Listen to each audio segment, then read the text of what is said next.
3 New Senshi, Arc 4, Final Part. Chapter 9. You a key? I just don't like the fact that we're ending this today. Sailor Corelia's arms shook with preternatural exhaustion. Sea and Sailor Moon had been firing their attacks at Galaxia for the past 10 minutes, but so far the demon was able to stop the twin beams of light energy. Neither was she able to mount an attack of her own, though. Tuxedo's mask and Nana stood off to the side, unsure what to do. How can we help? And at that, his desperation mounted in his soul. Tuxedo Mask held up his arm and shielded his eyes with one powerful flash of light. We must get to the senshi and lend them our power. Only then will they be able to seal chaos away and save Galaxia! Anath nodded and began to make his way to Corellia, but a particularly large energy discharge knocked him back. He regained his footing with some help and looked over at Mask. Okay, what's plan B? Mask gritted his teeth and thought for a moment. I'll send you a message. The young man reached out with the force and sent Sailor Moon a message. Distract her! To the young man's horror, but not his surprise, Sailor Moon dropped her wand and looked over to him. What was that? Corelia's eyes widened in horror. You sucky, you idiot, will you? She was interrupted when a telekinetic shove from Galaxia hit her full on the chest and sucked her to the wall. The sensitive mechanic slid down the wall, leaving behind a sensible dent in steel. Tuxedo and his green eyes went wide in panic. Jaina! He yelled, running to his girlfriend. Galaxia waved and fired off several energy bolts at him, but the agile and wiry young man dodged and ducked each one, finally reaching Corellia. He grabbed her shoulders and pulled her out. Jaina! Jaina! He half shouted, panic creeping in. Corellia's brown eyes slowly opened, and her face scrunched up in pain. Zach, what happened? She asked. Anna turned to Galaxia and held up his hand, summoning 4 roses between his fingers. He flung them at the demon, hitting the barrier and slightly weakening it. Corellia pulsed her arms beneath her to get up, but her arms failed her. Sailor Moon and Tuxedo Mask ran over, ears sticking to blonde Sensei's blue eyes. Jaina, I'm sorry, I didn't! Corellia cut her off with a wave of her hand. It's okay, and heck, it got us together. Isagi's face changed from one to sorrow to one of mischief. I know. That was a good plan you set me, Jaina. With aid for Tuxedo Anath, Sailor Corellia got to her feet, held her lightsaber up and pointed at the demon. Chaos, your time is over. We're sealing you up for good. Sailor Moon turned around and also posed while speaking. That's right. It's time you were sent back to the cauldron. The 2 senseis raised their weapons once more. At this time, their soulmates grabbed onto them as well. Sailor Moon and Tuxedo Mask both shouted, Silver Crystal! Power Gas! At the same time, Sailor Corellia and Tuxedo Anath called out, Silver Crystal! Saber Attack! The 2 beams of pure white energy shot out once more, but they were once more powerful than before. They struck the barrier surrounding Galaxia and punched through with no pause, hitting the demon straight on. Galaxia's scarlet eyes went wide in shock as chaos was separated from her body. In everyone's mind, the plenty of demon shouts could be heard. No! No! I will not be sealed away! Leather wings on Galaxia's back disintegrated. Her armor turned from onyx to gold, and her skin took on a much more human color tone. The barrier behind the throne holding the captive starseeds shattered. All 22 starseeds flew out of the warehouse and traveled to where they belong. On a planet orbiting Alpha Centauri, 2 starseeds landed, and, with a flash of light, turned back into N and Allie. The 2 aliens looked around. I hope that we never have to go through that again, N whispered, shiver running down her spine. Allie embraced his lover and shook his head. If we do, I hope we'll go back to Earth so Sailor Moon can heal us. And smiled inside, before looking up at Allie with suspicious red eyes. And why would you like to see her again? Do you still have a thing for her? On 4 planets across the Milky Way galaxy, Sailors Lead Crow, Tintinako, Aluminum Siren, and Iron Mouse appeared in a flash of light. Lead Crow flexed her arm and smiled, went off to the skies above her homeroom of Coronis. I'm free! A little siren went looking for some donuts. Iron Mouse somersaulted in pure joy, while Tin Nyako polished her bazooka and sighed another relief. In the land of dreams known as Lisan, Tiger's Eye, Hawk's Eye, Fist's Eye materialized in front of King Helios, master of Lisan. The three men bowed and looked up to the youngest-looking young man. The Amazon trio has returned, Hawk's Eye proclaimed. Helios nodded, grim look on his young face. I am sorry for not aiding you when you were kidnapped. There was no way for me to match Galaxia's power. Fisheye shrugged. Hey, it happens. So he looked around. So, what's been going on? In the Tokyo apartment, the Phantom Sisters appeared, clad once more in their business attire. Berthier's blue eyes looked over at the flashing ant machine.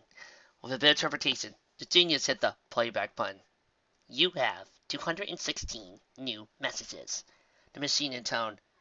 Meanwhile, Calvados and Cone made a dash for the bathroom. I need makeup! Now! Cone shouted. Pet's green eyes looked about the apartment, and the eldest Phantom Sister sighed. It's good to be home. Am I the only one who's playing Brand New Day from the Sailor Moon soundtrack? Am I? In Tokyo Park, the Amazonians Quartet appeared next to the destroyed tent, its masked guitar case.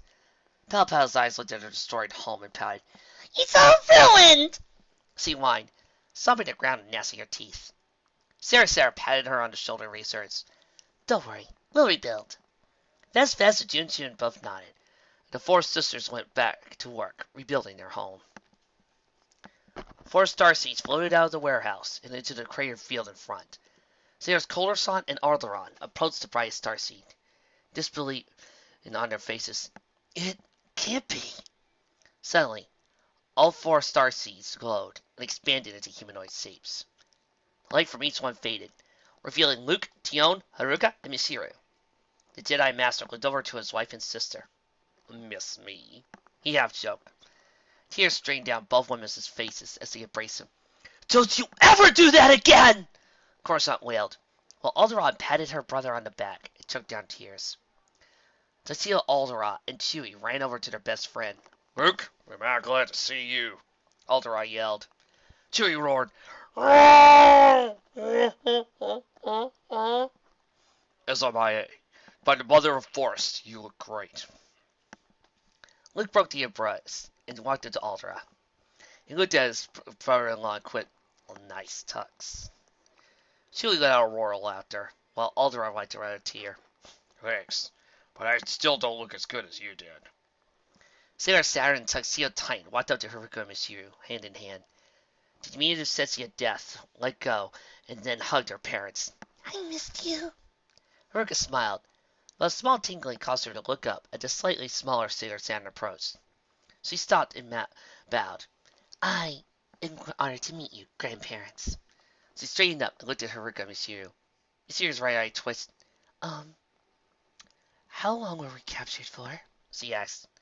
Haruka's blue eyes clenched the young girl. She lightly approached her with the force and smiled. Looks like Haruka won, she thought. 10 seconds later, Michiru elbowed her lover in the ribs and she winced. You know, ever since Slice of Life, I read the words best friend and in reference to Haruka and Michiru, and I am laughing my butt off! Thank you, Slice of Life, for that wonderful metaphor! Tian looked about and saw Mercury, Pluto, and Melody heading her way. Pluto gave her best friend a brief hug. I'm glad you're all right. Now, you see, that is best friend. The sensei time not added. Tian sighed and sighed. What was hellish, she admitted. Mercury bowed her head and smiled. Our research was right, Tian. The sensei in wisdom smirked. Really? I never would have guessed. Oh, I'm also thinking of the end credits song from Mortal Kombat. You know, Helicon and on. That one that goes dee dee dee dee dee. That really stopped one? That was awesome. Everyone's eyes turned to the warehouse as their danger senses went into overdrive. Doors exploded out their hinges, and Tuxedo's ended the mask, and Sailors Corellia and Moon exited. However, the men were helping the women out, while flinging red and orange roses over their shoulders. We got trouble! Eneth yelled. Right behind him, Sarah Galaxia emerged, Her scarlet eyes burned, and a look of pure fury was inside her wrinkled fingers. You fools! You sealed chaos away! Luke glanced at Cornelia Moon. Isn't that good? He asked. Cornelia looked up at her uncle. Pure exhaustion was on her face as she spat out the words. It is good. Chaos shall not emerge from the cauldron for the next 10 billion years. I don't know what happened, the young bounty hunter said. Galaxia just started firing off energy blasts at us. That's the young man mask moved over to Cornelia's side. Her soul's been corrupted. Luke reached out with the Force and scanned Galaxia, never expecting to feel such evil from her. You struck a deal with chaos. Galaxia sneered. I fought at first, but after a while, I decided I liked the power.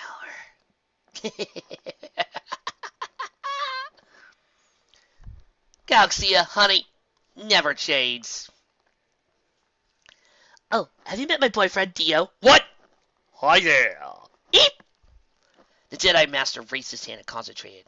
A black rose formed in it, and his jumpsuit melted into a tuxedo with a top hat, red cape, and white mask over his eyes.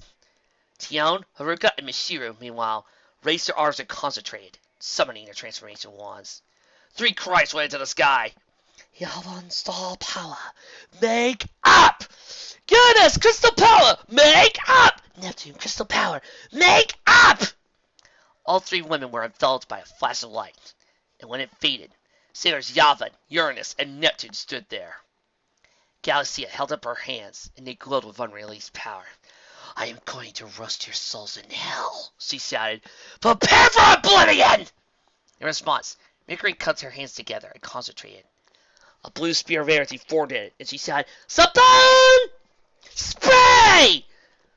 As she threw it at the fallen senshi. It spat in a dense fog surrounding her and blinded her. The Sea of Jedi glanced at Hapes, Titan, Enif, Alderaan, and Mask. Each one flicked their wrists in Galaxia's direction, throwing a rose at Galaxia. 3 impaled themselves at Galaxia's armor, cracking the golden plates. The 3 others hit her in the face petals first, blinding her. Every sailor senshi except for Mercury concentrated, summoning their powers for one final strike against Galaxia. Mars clasped her hands together and pulled them apart, leaving a trail of fire in her wake as it formed a bow and arrow. Mars! Flame Sniper! She shouted, launching a fiery arrow at the cloud. Jupiter held out her hand and clenched her fingers. A ball of electricity formed in it, and she threw it underhand at the cloud while shouting, Sparkling white pressure! Venus merely pointed at the cloud as a golden beam of light shouted from her finger, Crescenta Beam! I would prefer Love and Beauty Shock, but who cares? Uranus held her space sword in one hand, lightsaber in the other. She slashed down at the ground with both, leaving 2 trails of energy in her wake that shot at Galaxia. Double Space Sword Blaster! Neptune held her gloved hands high and concentrated. A spear of watery energy formed above her head. Deep! She began. The senshi of the sea dropped her arms and let go of an energy spear, finishing the attack phase. Submit! Saturn and Neo-Saturn held their silent glaives out in front and pointed the twin blades at the cloud. The blades glowed a blinding white as mother and daughter shouted, Death, Reborn, Evolution! Dozens of razor-sharp, rainbow-colored beams shot out in a frenzy of destruction. Neo Moon braces out her small wand, shouting, Pink Sugar, Hayataka! Dozens of small, heart-shaped blasts shot out from the top of the wand. And unlike the anime, these actually did something. Pluto aimed the top of her time staff at the cloud and whispered, Ditto Scream. The bright red jewel at the top of the staff glowed before a rolling spear of violet energy shot out and sped to the trapped senshi. Blue's fire enveloped Daphomir's gloved hands. She sighed, Dathomir, Heat Wave! Twin streams of fire lanced out. Tatooine struck the ground with her gaffy stick and sighed, Tatooine Groundquake! The tip of the gaffy stick flashed, and a large ball of orange energy sped into the cloud, ripping up the ground in its wake. Yavin raised her arms, pointed and shouted, Chain of Annihilation. The 2 silvery chains wound around her arms and shot forth and sped to Galaxia, almost seeming alive as she snapped and writhed. Chiron aimed her spear at Galaxia and said, Crystal Blast! A thin beam of blue energy shot from the tip, focused and powerful. Now she held out her hand and concentrated. An energy boomerang formed in it. She sighed, Claw of Death! She threw it at her might. Hooray! Coruscant held out her hand, and a wavy spear of energy coalesced in it. She reared back and pitched it while shouting, Shockwave! Yellow fireballs formed in Bespin's hands. She threw them underhand at Galaxia while shouting, Bespin Flames. Onyx lightning gathered around Alderaan's legs. The bolt sped up to her hands, and she shot out of the cloud while the senshi light shot, Twilight Pulse! Finally, Lily and Chewie fired bolt after consumptive bolt from their bowcasters in the cloud, roaring themselves hoarse. You know, you two, yours doesn't seem as awesome as throwing really powerful magical energy attacks at the monster. Galaxia had no time to scream, look, or think. A memory spoon spray obscuring all of her senses, and a rose directly obscuring her sight. She had no way to perform any sort of defense. All 19 attacks struck simultaneously, disintegrating her body with a blinding flash of light. When the light faded and the dust had settled, all that was of the galaxy's strongest senshi was a battered crown. Luna and Artemis walked up to it. She didn't deserve this, Luna said. Artemis looked over at her and arched an eyebrow. I'm not too sure, Luna. Galaxia did eventually go along with chaos after all.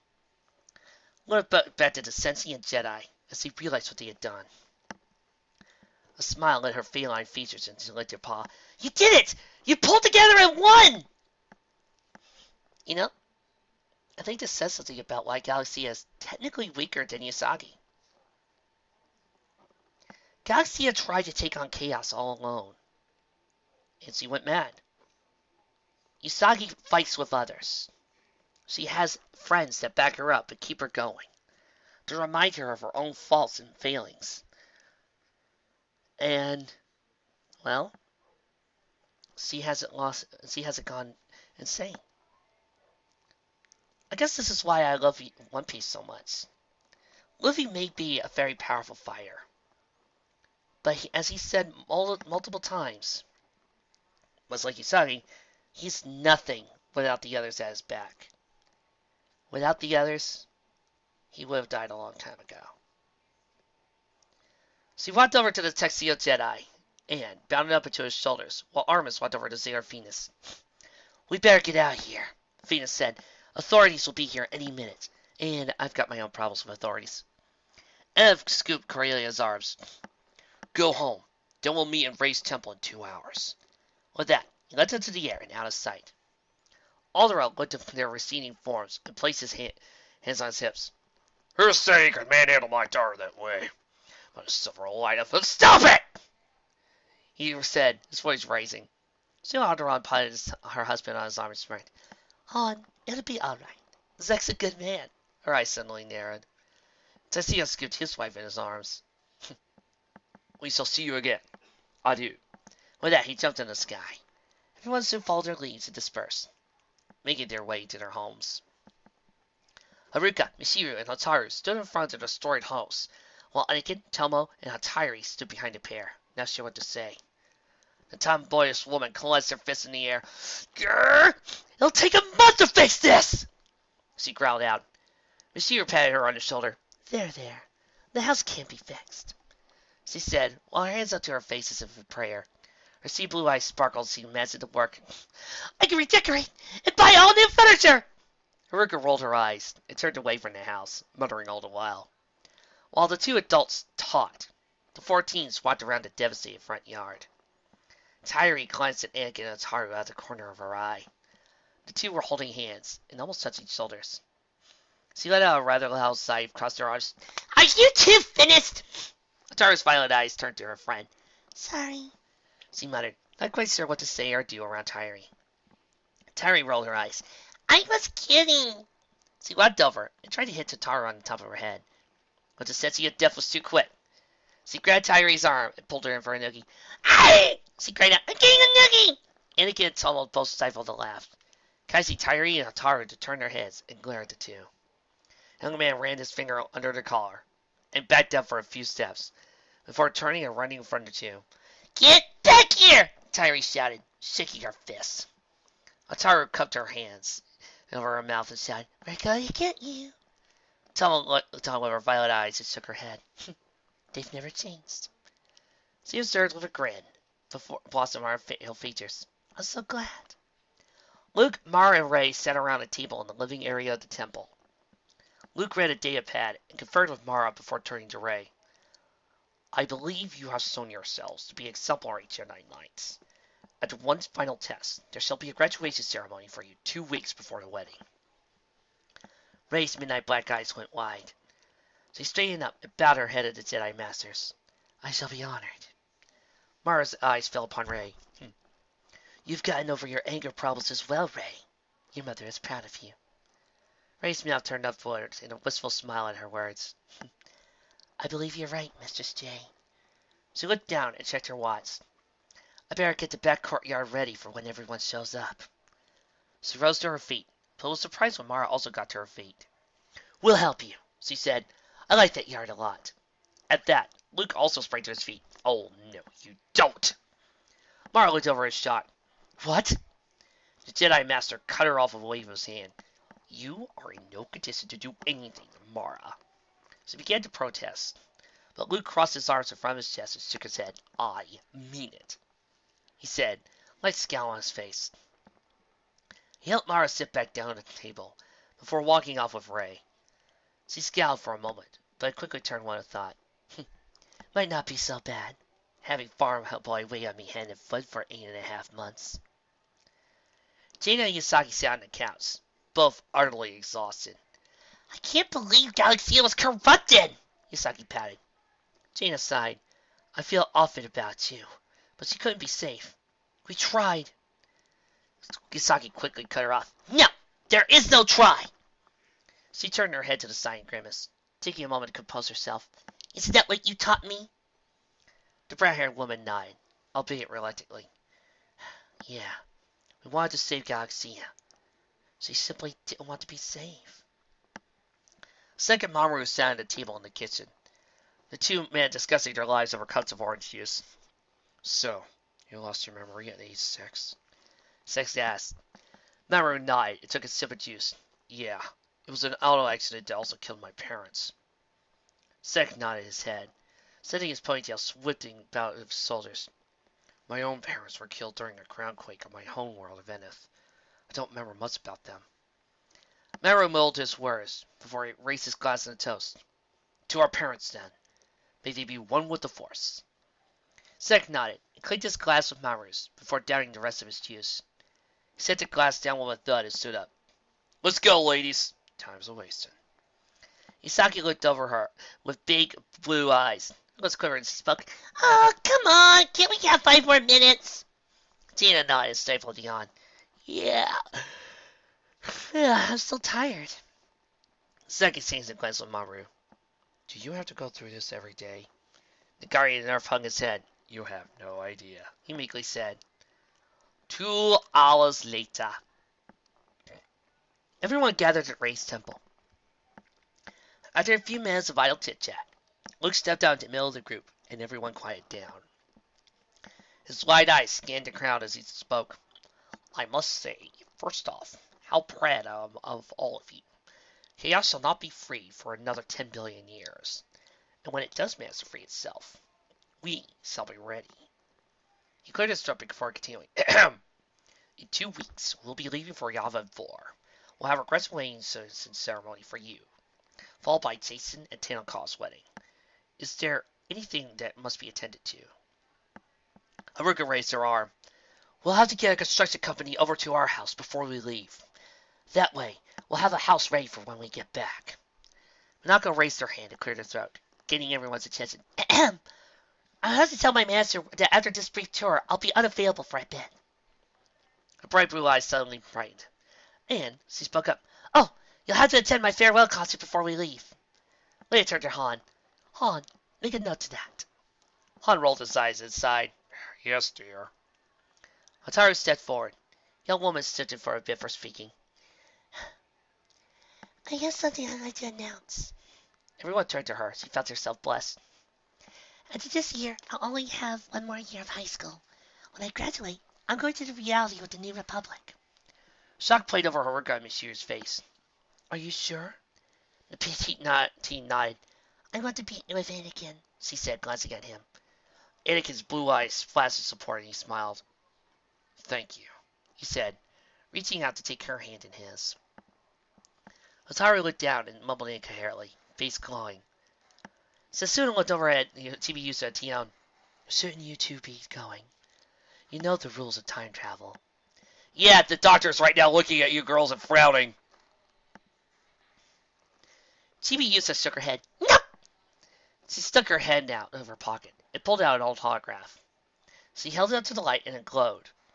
It showed a wedding party in front of the great temple on the outlet floor. Sasuna's eyes narrowed as she saw both Tomo and Chibi Yusa in front row. She ran her fingers through her long dark green hair and sighed. Well, if you were meant to be there, I guess you could stay. Chibi Yusa and Tomo jumped up and cheered. Jesus spoke up.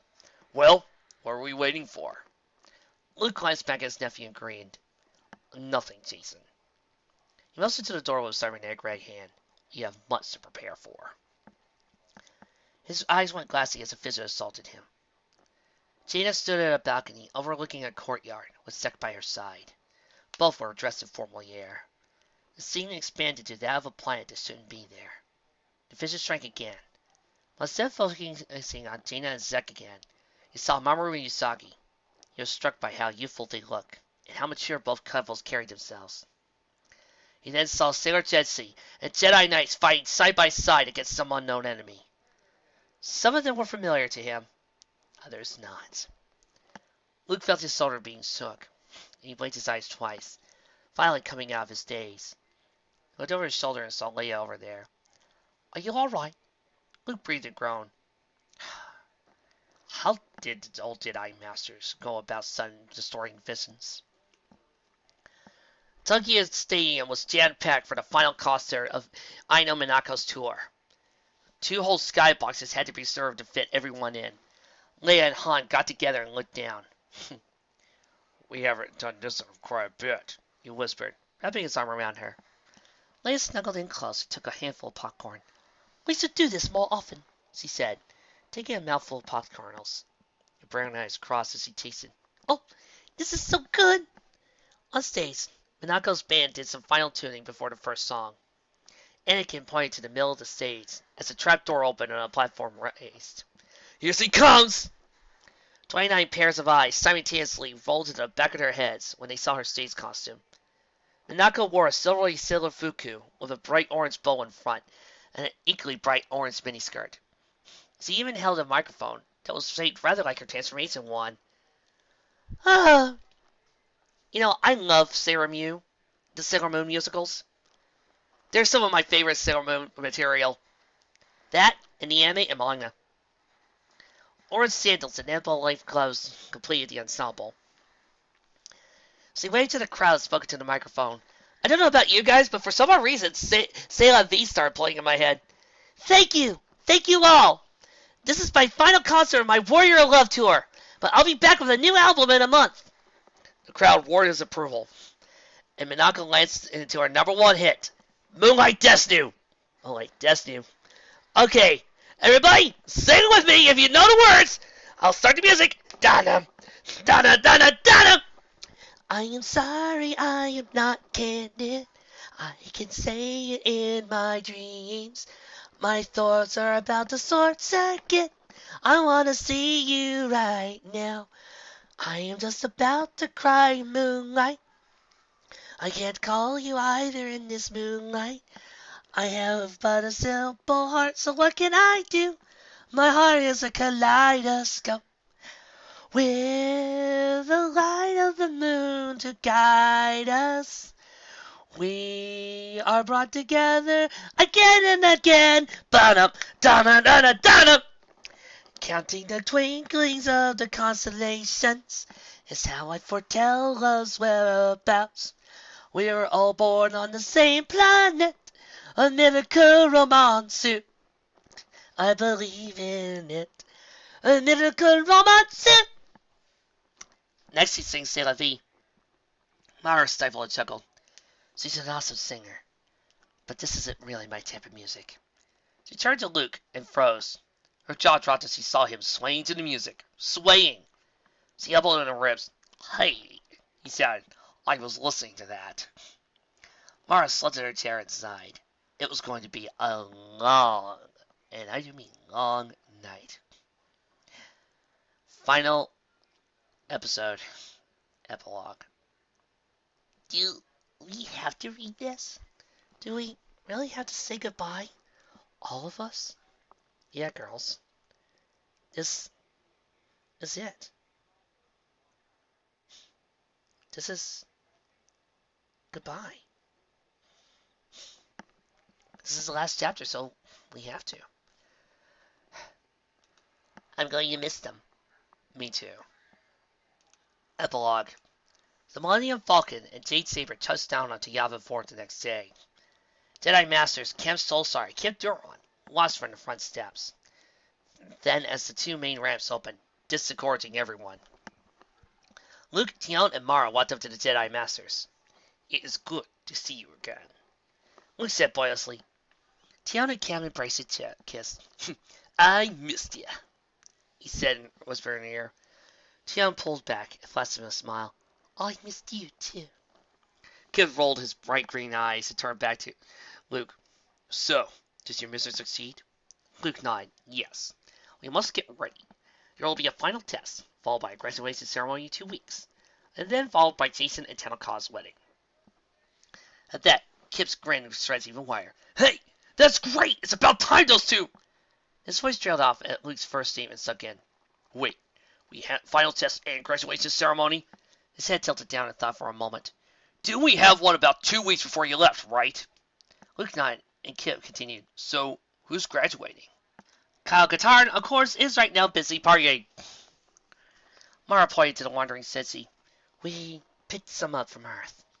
Kip looked over and reached out with the force. His jaw dropped open when he felt their power. Whoa! His celluloid eyes were a tall brunette, her hair done up in a ponytail. She also had green eyes, and she appeared quite strong. Kiyo Makoto walked over in a trance-like state, and Kip swallowed. She looked him over, face unreadable. You look like my old boyfriend. Kip's pale face turned several shades wider, while Luke held his hand to his forehead. Kip Duron. This is Sacred Sensei Kino Makoto.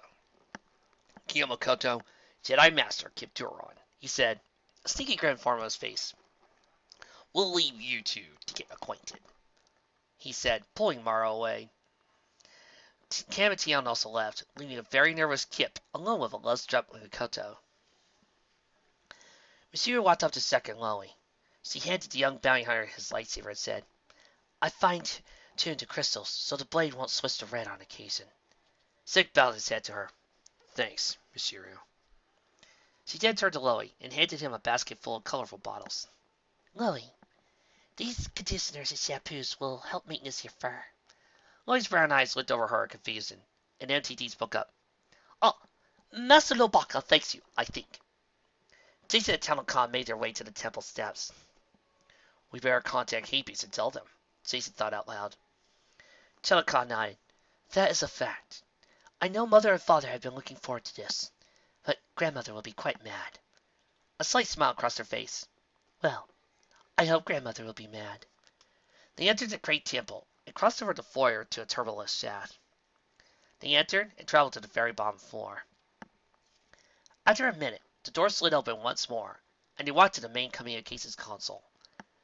One of Tanaka's hands danced across the controls, and Queen Mother Teal Zhou's face appeared on the screen. Jason looked up at the screen and grinned. Hi, Mom. Tennille glanced at him with her brown eyes. Then looked at Tanaka. Is there something I should know about? Tanaka turned and swiped Jason on his head. Ow! He said, rubbing the impact area. Mother, Jason and I love each other, and we are getting married, the Hobbit Princess said. A smile lit the Queen Mother's face. Excellent! Father and I shall be here in a week. Tanaka nodded, but a thought entered her head. Will Grandmother be here as well? Turning all the story in disgust. She was caught in an assassination attempt 2 days after you left. She'll be in prison for the rest of her life. Telecom breathed out before answering. I am sorry to hear that. Tails shrugged. Not like she didn't deserve it. See you soon, daughter. With that, the transmission ended. Jason looked over at Town Call's suspicion, brown eyes. You're not really sorry about Dennis yet, are you? Town Call shook her head. That's a fact. The two turned back to the turbolift.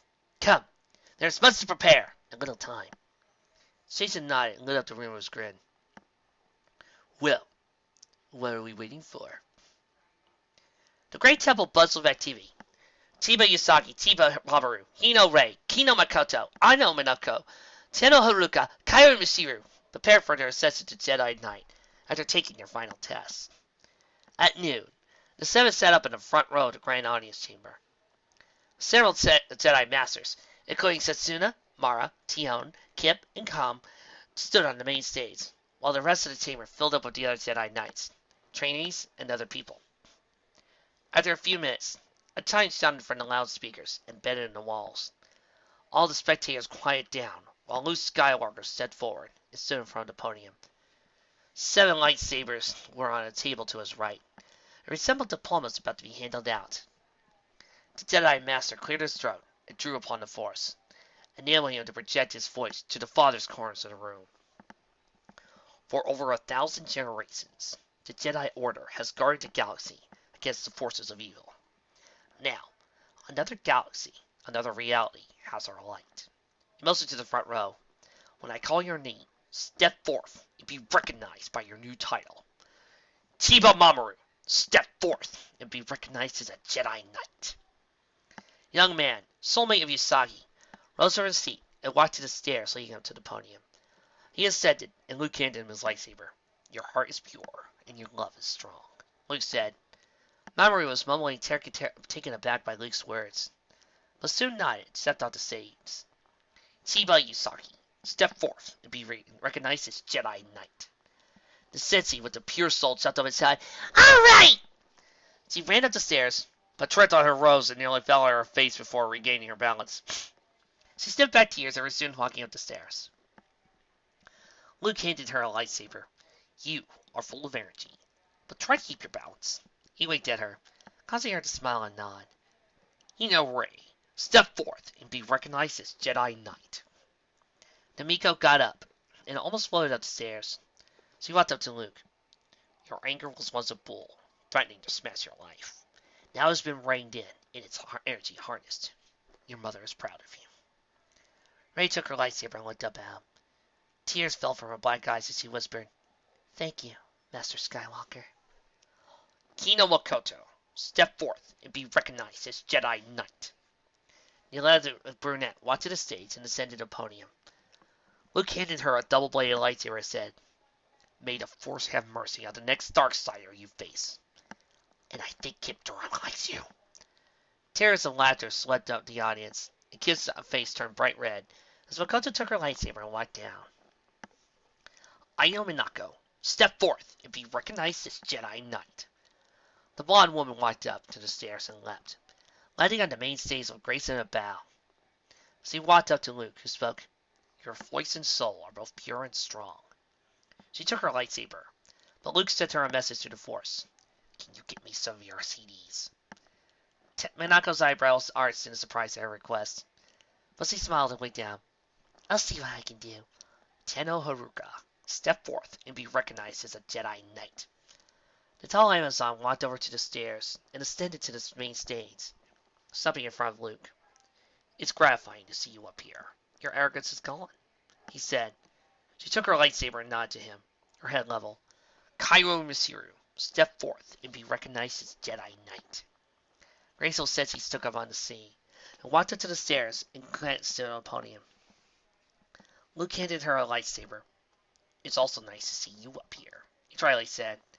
Mishiru nodded and looked down in humility, but Luke touched her chin and lifted her head up to look into her eyes. You have done well, Mishiru. At that, a grin spread across her face. When Mishiru left the stage and sat back down, Luke turned back to the audience. All 7 here have shown remarkable courage over their lifetime and have overcome obstacles in defeating the forces of evil. He motioned to the front row and said, I ask that you now stand and face the audience. The 7 sitting there rose, and then he looked at the audience. I now ask you, recognize the newest members of the Jedi Order. The main audience chamber erupted into frenzy of applause. Boo! Boo! Woo! As the newest Jedi walked down the central aisle into the back. Before everyone left, Luke spoke once more. And now, we must prepare for the wedding of Jason Solo and Tenno Joe. Over the next 13 days, dignitaries from the New Republic, wedding functionaries, and other members of the press arrived at Yavin 4 for the wedding straight out of a fairy tale. The marriage of the future Queen Mother of the Hebe's Consortium and son of the former New Republic Chief of State was big news after all. Oh my gosh, is that... I don't believe it. Dignitaries for the Federation have showed up.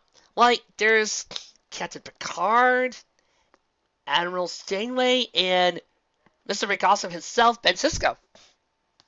That's nothing. Look over there. Is that John Sheridan and Delenn? Wow. This party's got everybody. I would make a Stargate joke, but I haven't watched any Stargate. My apologies. Tenno and Jason both felt overwhelmed by it, but they found comfort in each other, their friends and family. On the day of the wedding, Jason and his bridegrooms gathered in one of the great temple's guest quarters. Han, Zek, Anakin, Lily, and Mamoru prepared themselves along with him. Getting into a tux is harder than I thought. Never complained as he worked his tie. Han looked over him. You're kidding, right? I thought you'd be an expert by now. Mamoru glared at him, but the scoundrel simply chuckled. Jason's hands sweated, and piranha beetles had invaded his stomach and created a nest. Still, he felt his hand on his shoulder, and nearly touched his skin. Hey, you alright? Asked Zek. The room gave him a sweet smile. He stuttered. I don't know. What if I'm not good enough for her? What if she dies? What if I die? He seeks pale as a laundry list of disasters. What if a meteor strikes the temple? Han sighed and motioned to the door. Alright. It's time for the torrential talk before the wedding to ease the groom's mind. Everyone out! He ushered everyone out, leaving him alone with his oldest son. Hey, they're twin... Well, true, he is the oldest son. Jason walked over to the window and leaned on the sill. Dad, I don't know if I can do this. Han walked over and leaned right next to Jason. A casual air marked a contrast to his son's fancy straight. You're right. You don't know. Jason's brown eyes looked over his father. Was it like this for your wedding day? He asked. Han thought for a moment and flashed his trademark half smile. Yeah, it was. I was thinking, oh no, what have I got myself into? Leia's gonna leave me in 2 months tops. He gestured wildly while speaking, bringing a smile to Jason's face. Han continued speaking. You'll be rough spots, I can guarantee you that. There'll also be times when you just want to up and quit. But I have one word for you. Don't. Jason nodded, feeling calmer already. Thanks, Dad. I just hope I can make you happy. His father looked over at Jason and paused. For perhaps the first time, he saw his son not just as his son, but also a man. You'll be fine, kid, he said, reaching over and mussing Jason's hair up. The young man half-heartedly batted his hand. Dad! It took me all morning to get my hair straight. Han laughed. Don't bother. All solo men look better a little scruffy. That you guys do. That you guys do. The two men turned from the window. Let's go, Jason. Your bride's waiting. Jason nodded, and he walked out to meet with the rest of the men. At the opposite end of the floor, Tenno stood in a similar position to her beloved, even as she and her bridesmaids, Jaina, Tairi, Tenno Joe, Makoto, and Hataru readying themselves. Makoto looked over her desk. A green strapless number with a large puffy bow on the back and numerous frills around. Why do bridesmaids' dresses always have to be so bad? She whined. Tenno walked over to her. It's so the bride won't be upstage. Right, Tenno. She looked over at her daughter and saw her sitting on a chair, breathing into a paper bag. Her eyes widened to her. Tenno sighed. All right, I must talk to my daughter alone. She ushered everyone out, then walked over and pulled up a chair next to her daughter. You are nervous. Tenno lowered the bag from her mouth and, with a hint of sarcasm, remarked, Is that a fact? Tenno laughed. You are not the first bride to be nervous, nor will you be the last. Tenno shrugged and leaned against her mother, drawing straight from her. What if I'm not good enough for him? What if he tires of the constant scheming of my family? What if... You two are perfect for each other. Tenno cut her daughter off and stroked her head. Not even the Force can predict if a marriage will be a successful daughter. You must take one day at a time and move forward as best as possible. Tenno blinked and straightened up. I understand, Mother. The Queen Mother rose from her chair and held her hand out, which Tenno gratefully took. Come now. We must not keep our guests waiting. The senshi of balance smiled. No, we cannot, and that is a fact. Cam, Anta, and Kip stood at the base of the great temple and rode herd on the flood of guests. I thought Luke's wedding was crazy, Cam muttered. Okay, straight lines! Anta muttered in exaggeration. Those two owed me a ton of shipping contracts. The 20-something senshi glanced at the next guest and froze. A man in battered green Mandalorian armor stood in front of her. No way! I get to voice... Yes! Life is good. She felt his eyes looking straight at her through the T-shaped visor in his helmet. He reached for his belt, but Kip and Cam materialized in front of the terrified Anja. Lightsaber's ready. Don't try anything, Fett! A low, synthetic chuckle emanated from the bounty hunter as he held his gauntleted hand high. All three saw a small data pad instead of a blaster pistol they were expecting. I was afraid it's fighting for the wedding. Cam tenderly took the data pad and read it. His danger chest quieted down, still active around the bounty hunter. Zek invited you? He said with surprise. The bounty hunter nodded, wrapped his arm around the shoulder of a woman next to him. She wore a simple shirt and black pants, with 3 straight lines adorning the lower half of each cheek. Her long black hair was tied in a ponytail, and 2 empty quick-drawn posters held from her belt. The invitation said I could bring 1 guest. This is my wife, Synthos. Boba Fett is married? Good golly, the lady must be a freaking saint or a freaking Buddha to withstand him! Right there, she must be his badass. I'm a little nervous now. Synthos bowed. It's an honor to meet you. Boba held out a gauntleted hand and took the data pad from Shock Cam. If you'll skills us, he said. He and Synthos making their way up the stairs to the great temple through a gap in the crowd. Kit turned his eyes to Cam. When Jaina finds out. Ozzy nodded, still too stunned to speak. The next sentients were 4 human males, carrying themselves well in Republic dress uniforms. Wes Jensen, Wes Antilles, Tycho Tulu, and Hobby Kivan. She read out the data pad. Wes bowed and took Anja's hand. It's an honor to meet such a lovely young lady. What are you doing under this shindig? Anja's brown eyes narrowed as she took back a snort. She held up her transformation wand and said icily, I'm fighting for love and justice. So if you don't want it to burn the flames up your exhaust pipe, back off! Wes chuckled nervously and dropped her hand. Okay. Tycho took the data pad and motioned to his friends. Come on, Winter. Ilya and the kids are inside. The Fab Four nodded to Anza before going inside. Hey, is that Samus Aran too? Wow, I don't believe it. This place has everything. Speaking of which, Princess, where's your invitation? My invitation? Hi! Yes, Pinky? Our invitations! Oh my! So, it's just you and me in the studio, alone. Yep. Well, luckily, we get front row seats. Sweet! Hoof bump! Anzo chuckled, and her eyes followed him up to the entrance. When she turned back to the line, she saw a dashing human male with dark skin, short, curly hair, and a brilliant smile. Nice to meet you, Lando. Lando bowed and took her hand. The pleasure is mine. He bowed, his cape fluttering in the wind as he spoke. Thanks for inviting Tendra and I. Okay, how long were you waiting to do a Lando voice? Ages.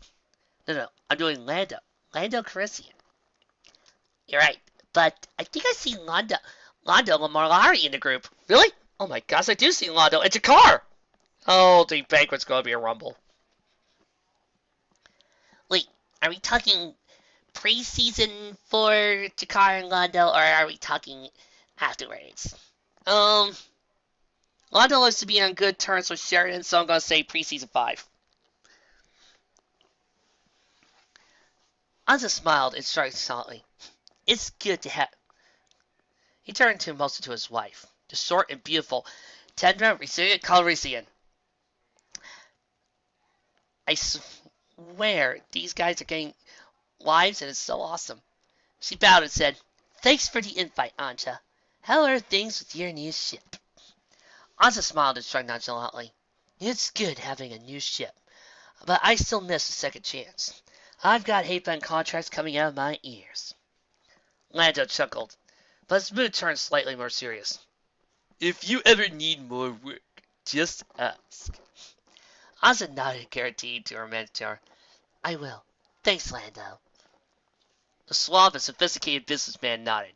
He and his wife made his way to the great temple. So, see anybody else? None I can see. No way. What? Check. I can believe it.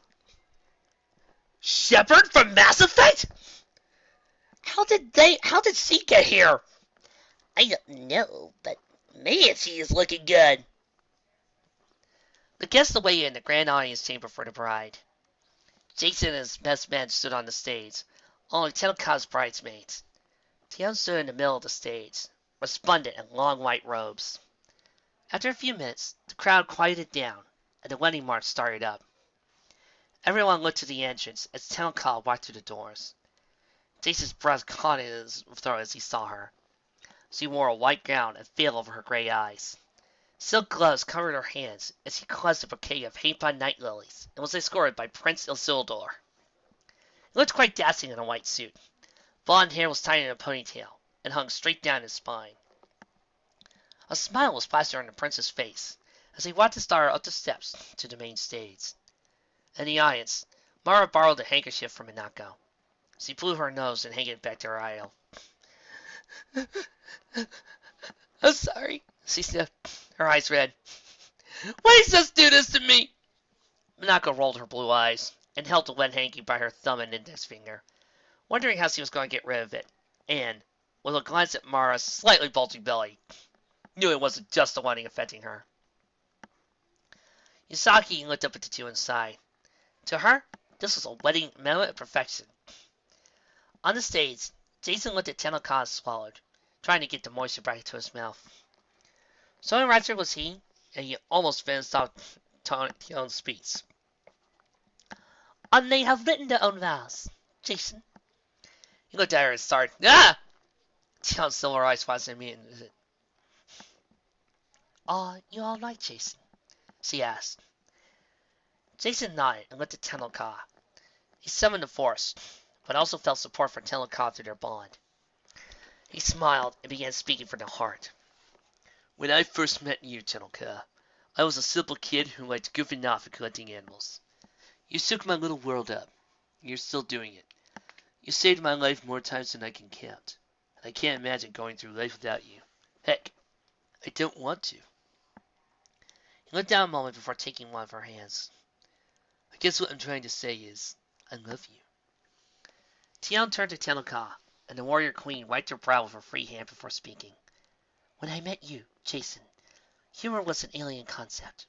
You taught me how to laugh and how to love. You brought me back from the dark side of Korriban. Because of that, I discovered something important. I am stronger with you than without you. What I'm trying to say is, I love you. They turned to Dion, who said, Will the ring bearers please step forward? Glenn and Artemis both walked to the happy couple. Each feline had a pillow tied to their back, and a ring tied to a pillow with lace. The two Jedi Knights each took a ring and placed it on their partner's sticky ring finger. Dion waited until he finished before looking up to the crowd and announcing, I now present you with Mr. and Mrs. Zio Soto. She looked back at the newlywed couple and sighed. Well, go ahead and kiss. Jason smiled and turned to a beaming Tanaka. The two embraced, as she tipped Jason before the two locked lips. Thunderous applause broke out in the grand audience chamber as they bonded. For now, and forever. The great temple rocked as the post-wedding party swung into full speed. Couples danced while Minako sang her heart out. You people will probably guess what song's playing through my head right now. Hotaru and Anakin whirled about, both with rare smiles on their faces.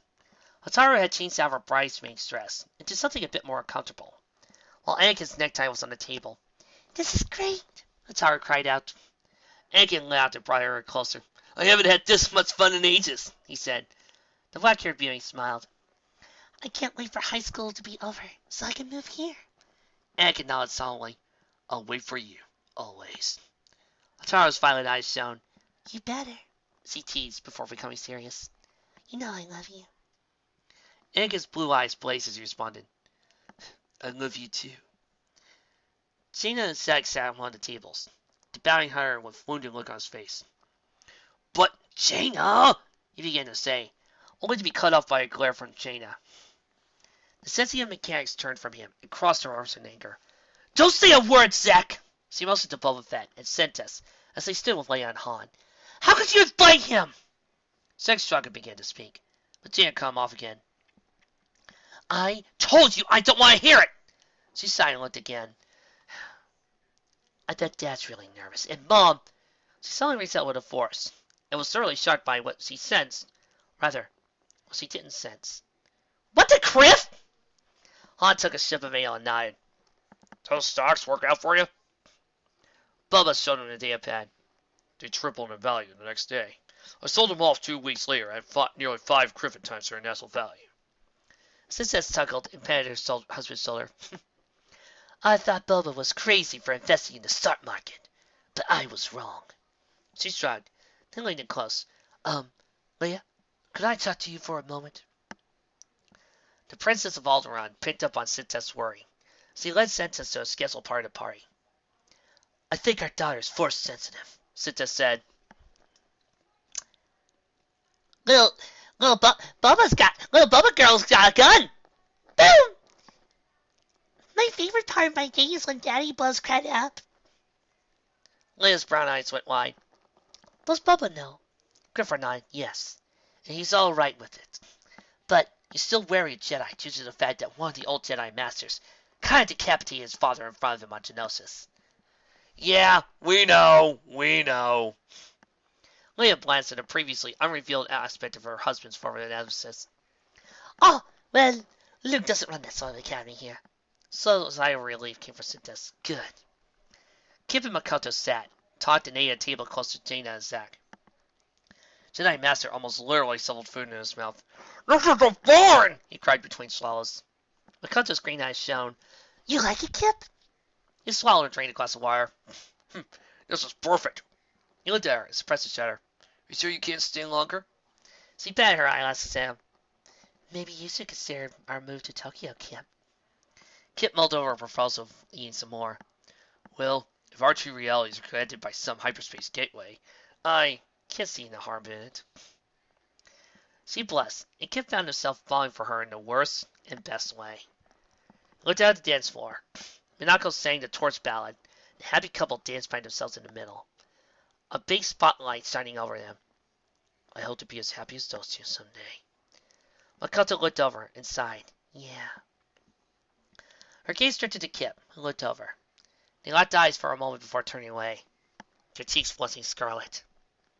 On the dance floor, Jason and Tennecock danced slowly. Their souls intermingled while they swayed on the dance floor. They looked into each other's eyes, and no words were needed, as 3 words drifted between them. "I love you." The end. Okay, 2 massive end credits. Feel free to put whatever song you want. Personally, I used all the magic for my end credits song, but you guys, you have full permission to put in. Meanwhile, I've got a review to do. This fic. Well, I think I can quite plainly see, after everything we've been through, after all 4 arcs, I think I can plainly say that I didn't like this story. I loved the effing hell out of it! I think it's kind of fitting that I read this particular crossover after I'd shown you guys the Font Doom stuff that I've had to read. Because you see, the Font Doom stories were the majority of what I had read for Sailor Moon crossovers. Yeah, all of them were all the same. Characters that crossed over to Sailor Moon were always Big, strong, we're better than the senshi, we're better than the girls. and the girls were all inferior to the characters that they were crossing over because the author preferred their show. Second, the girls were usually thrown to the sidelines in order to be used as damsels to fall in love for male character's dick. Third, they would also be either brutally maimed, murdered, or my personal favorite, raped. This especially goes for Ami, who, despite the fact that she can freeze you and give you hypothermia, which I guarantee is not pleasant, would usually be the first to fall. But who should be able to help them? Who would be stronger than all of them? Tuxedo Common, because he has a penis. That's the way these stories went. Heck, that was one of the reasons why I stayed away from Follow the Question for so long, was because I was afraid that was the exact same thing I was going to get with Pony. I read Pony Fix to get away from the stupidity that I had to deal with Sailor Moon. But then I found this fic, and the moment I started seeing some of these cool things that started happening, like, say, the senshi proving themselves to be just as good as the Jedi, that no one was dying, or that Ami wasn't falling in love randomly with one of the characters from Star Wars. The fact that it was Harcharu was a nice change of pace, and it was actually developed. And Kevin Makoto's has a nice start to it. Was being a big surprise to me. What's better was that the fights were actually well done. The senshi all had time to shine, and I didn't feel like he was trying to say, Jedi better! Sailor Moon never! And tried to insult the senshi in any way. In short, it was like what a crossover should be. What's even better, the senshi were in character. Starting from the first arc, what does Usagi do? When she sees the others, does she run and fight? No. The first thing she does is walk over to them, demorph, and proclaim her name loudly. Why? Because she's the freaking princess of the Moon Kingdom. She's like Twilight and Pinkie combined into one. You should label her Princess of Friendship, for all we know. She's like Luffy. She sees you, and if she says hello, you're her friend. And you better believe that girl is going to protect you. And she's going to die protecting you if it needs be. And she always sees the better in people. In the second arc, Ami, intelligent, Haruka, or arrogant, and so forth. All the girls were in character, and it was glorious. Even better, it broke one of the classic tropes that I keep seeing in bad Sailor Moon fanfics, that being Minako actually was a leader at points. Yeah, people forget that Minako technically is the leader of the senshi, while Usagi is out of commission. Remember, Usagi is the princess. Makoto is the leader of the Royal Guard. And Minako's also been pretty strong on her own. But when you read a bad Sailor Moon crossover, that gets thrown out the window, and she just becomes the ditz. While I don't mind Minako being the ditz, we also need to remember her own skills. You guys wouldn't like it if I wrote a single story where I only focused on Twilight's OCD, or if I only focused on Superman's Boy Scoutness. That would ruin the flow of the story. And I think this chapter exemplifies it. What you guys have seen throughout the past 4 chapters, the 4 arcs, in my belief, is an evolution. An evolution of one writer. It is a pretty dang good evolution, too. Starting with the first arc, you have okay character interaction, short fight, and the girls are still in character. They talk, they have a rumble, and we get mediocre descriptions. The story is okay. It's pretty basic. Bad guy resurrects, possesses earlier bad guy from season. They combine, senshi and Jedi fight. Boom, win, victory. Good, but not exactly great. It's not exactly the best, but it's a good start. Then we see the author take what he has learned and moves on from that. Second story, the cast has grown. They become better. They're a slightly bigger cast. There's more bad guys. There's more interactions between the good guys. And the action's better. The characters have also grown. We're seeing more of them. And how they would fit into scenes. Like how Haruka's own personal arrogance messes her up as a Jedi. Which is perfectly okay because Haruka is arrogant, despite the fact that she's my favorite of the others.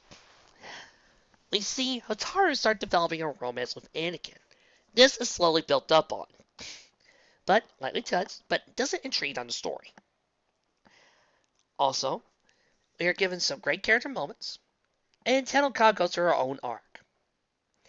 We're also given enough of these characters that makes us still care about them, but we don't really need to read the actual stories to understand them.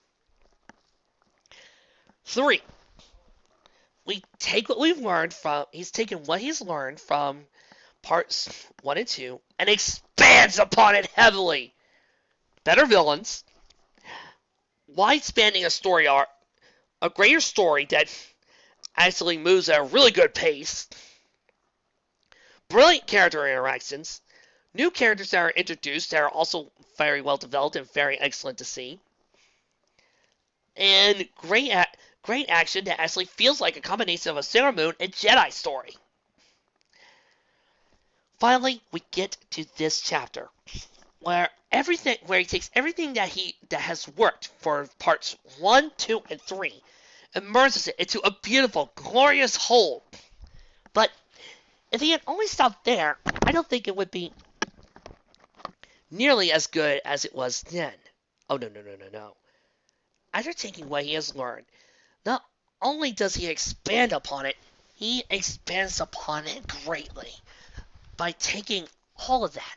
And I mean every single bit of what we have just seen, and turns it into something glorious. And now, instead of just being a simple Sailor Moon crossover, this is a wide spanning universe with crossovers that come out of surprisingly nowhere, but work so well. Now we got the senshi interacting with the JLU, an alternate universe version of Naruto, which, if you read the comments of back in part last week's, back in part 4, you'll see how this Naruto is different. And I have to say, it is awesome. I want to do a fanfic based on that scenario alone. Anyway, more crossovers makes other anime possible. I mean, heck, I was putting some of the stuff in my head as we spoke. Essentially, it takes what just happened and turns into glory. And the villains are great. While they are mainly lackeys, they still had plenty of their own personality that made me like them. From Illumina's Siren and Led Crow being dizzy and straight-faced, to the Phantom Sisters being argumentative, to heck, even Hawkseye being fabulous, and of course, Galaxia being menacing, cold, and heartless. I love her for it. And what's more, once he did, sort of felt really in character for her. Because remember, Galaxia got tired of all the fighting, so he went to Chaos's hand. So I have a feeling that once he got the power to use Chaos again, she decided that finally she could achieve her goals. And was enraged when she found out she lost again. And it's that type of personality and duality that makes me love Galaxia. Galaxia is one of my favorite villainesses because she is menacing and cold and intimidating and utterly awesome. I mean, just watch the Sailor Muse, watch Sailor Stars. Speaking of which, considering all the things that happened, I think my two biggest regrets is that I never got to voice C3PO, R2D2, or the Starlights. Wonder what the Starlights were doing. Wow, I can't believe it. Yaten, we're finally at the Sci-Fi Con. I know, and I can't wait to meet Bruce Bottleigner. Hey, is that Hordak, Sam, and Frodo? They're probably doing nothing important. And much like a glorious Sailor Moon story, we end with a big wedding. As a matter of fact, there were certain parts of this that made it feel like a Sailor Moon story. With the senshi having to push through their own faults, their own failures, growing into something new, learning new powers. Also, this fic adds some great new ideas, like the whole tuxedo bit. I mean, come on. If there's a senshi for every single planet out there, and even asteroids, I mean, and the only failure is that you need to be, and the only thing is that you need to be a girl, then wouldn't it make sense that there's also a tuxedo for almost every planet? Maybe their own personal guardian, a knight, and they don't have to overshadow the girls. No, nobody's saying that. They don't have to overshadow each girl in order to be strong men. They can still be strong male characters without overshadowing our female heroines. They could be partners. And that's another thing I loved about this fic. Is that Mamoru actually does stuff and he doesn't overshadow Usagi. Luke doesn't overshadow the girls. None of the males overshadow the girls. They are all equal partners. The girls are always going to be stronger than the guys in this story. But the guys can be helpful. They're like knights to these girls as Royal Guard soldiers. Look at it this way. Do you find the National Guard weaker than the Army? No. And that's what these guys are. They're like the first line defense. And they're helpful. Great. Also, we get to see more of the girls' home lives and the futures that they each have. What's more, these futures fit well within their dreams. Minako, Singer, Makoto, Baker, Ray, Priest. All of them are where they want to be. And that's so wonderful to see. Also, the girls aren't failing over the guys, and it's focused on the story, the characters. It's giving us everything. Again, going back at how all four parts have been an evolution so far, that's what I think this is. This has become. This has evolved from a guy learning how to write it, how to turn a story, how to form it, how to make it glorious, until we finally get to the awesomeness that is the elements of harmony and savior of worlds, Twilight the Terrible, and Confuser Burrow, united we stand. We get to that point, when we finally reach there, the point of a really awesome pony story. I gotta admit, I am impressed by all that. Because, well, these are the type of stuff I wish I could have done when I was 13. And this is the type of stuff I hope to do now. While I'm still perfecting my craft, it's always great to see somebody else who's basically done their stuff and has kind of perfected theirs, but it's still growing. Makes me feel better about where I've been and where I'm going. And what's more, I find that kind of ironic that when I first read this last year, about a few months after it was done, there was the announcement that the EU and all things connected, like this, the Young Jedi Knights, was over. And it ended with the last story being Jaina getting married and going off her own adventures. And while I know that it may seem a little down that we'll never see them in official material anymore, I like to think that in the main EU universe, where all these stories happen, Jaina's still out there, having adventures with her husband, and being a great Jedi Knight like her father. Luke is still being a hero. And everybody is living happily ever after. But right now, this all just kind of helps me remember why I love fanfics and why I love crossovers. See, when I read this, the only thing I knew about the EU was the twins, and from what I gathered when I played Jedi Knight Academy. And I really stepped into this blind. But as I read, I started to love it more. That's what a good crossover should do.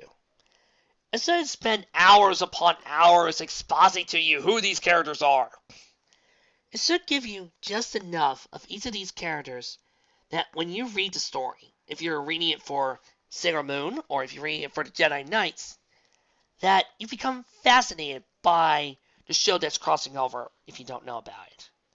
It should make you want to see it, want to understand it, and explore more of this show.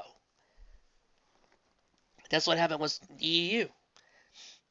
As I read it and saw these new characters I never recognized, the first thing I went to, Wikipedia. And I started checking out these different characters, these different stories. And I became more and more fascinated. And, yeah, I was a little heartbroken that I found out the EU had ended. And then they were starting anew with episode 7. But that's what fanfics are for. That's what makes fanfiction great. These stories will fade away. They will always be here for you. So when you feel like you're missing Jaina, Jason, and Anakin, you could go right back and read them all over again. They're not gone. They're still right here. And if you want a new adventure starting with them, well, there's going to be plenty and plenty of fanfics for you to read with them in it. That's what I've learned. And that's why I worked hard to make sure I finished this whole entire story before December, when the new movie comes out. A new movie, a new expanded universe for all of us. And it might be as good as the EU. And who knows? Maybe Mara, Jade, Jaina, or Jason will appear there in some form. Maybe not.